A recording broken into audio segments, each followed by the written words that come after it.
For the repair of the power supply by Toshiba, the following procedures were necessary. Replacement of various electronic components and general cleanup of the unit. For testing we use 440-volt AC power supply. This is a balanced treatment power supply.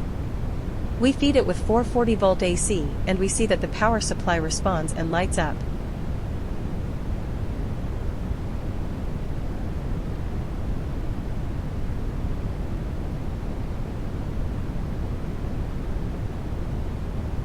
No further testing is possible due to the absence of additional units.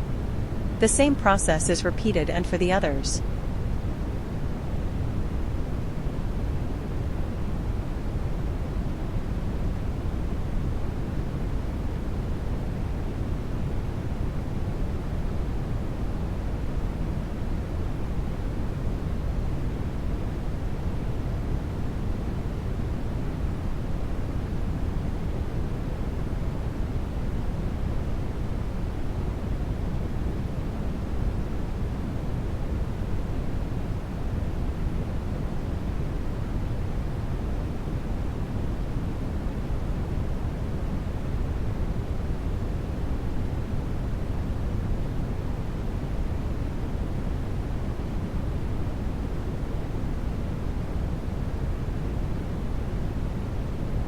It is now clear that the power supply by Toshiba is working successfully and is ready to be delivered to the client.